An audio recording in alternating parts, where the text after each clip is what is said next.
Hi friends, welcome back to my channel SS millet bakes. ఈరోజు నేను హెల్తీగా రాగి కేక్ చేస్తానండి.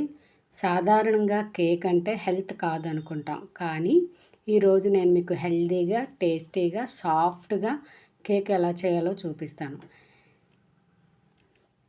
మైదా లేకుండా, పంచదార లేకుండా, ఎగ్స్ లేకుండా ఈ కేక్ ఎలా చేయాలో చూద్దాం.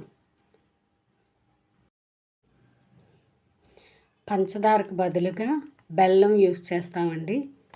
మైదాకు బదులుగా రాగి పిండి యూస్ చేస్తాం. ఎగ్గుకు బదులుగా పెరుగుని యూస్ చేస్తాం.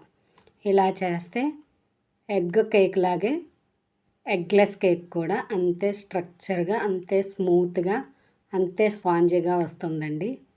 ఈ బ్యాటర్ని ఇలా కలిపి ఇలా కేక్ టిన్కి ఆయిల్ అప్లై చేసి కేక్ టిన్లో ఈ బ్యాటర్ పోసి ఇలా డ్రై ఫ్రూట్స్తో ఇలా అందంగా డెకరేట్ చేసుకొని బేక్ చేసుకోవడమేనండి. అంతే. కేక్ చూసారా ఎంత స్పాంజీగా, ఎంత బాగుందో. ఈ వీడియో కనుక మీకు నచ్చితే లైక్ చేయండి, షేర్ చేయండి, సబ్స్క్రైబ్ చేసుకోండి.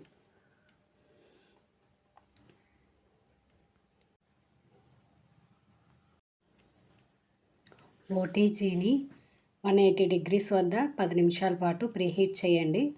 తర్వాత 30 to 35 minutes బేక్ చేయండి. అంతే, కేకు స్పాంజీగా బేక్ అవుతుంది. కేక్ని ఇలాగా స్లైసుల్లా కట్ చేసి చూడండి, ఎంత స్పాంజీగా ఉందో చూడండి. ఇలా ప్రెస్ చేస్తే చాలా స్పాంజీగా వచ్చిందండి. టేస్ట్ అయితే అదిరిపోయిందండి, చాలా బాగుంది. ఇది పిల్లలకైనా పెద్దలకైనా హెల్త్కి చాలా మంచిదండి. ఈవినింగ్ టైం స్నాక్ కింద చాలా బాగుంటుంది. ఈ వీడియో నచ్చితే కనుక లైక్ చేయండి, షేర్ చేయండి, సబ్స్క్రైబ్ చేయండి. ఇలాంటి హెల్దీ రెసిపీస్ కావాలంటే కామెంట్లో పెట్టండి. Thank you friends.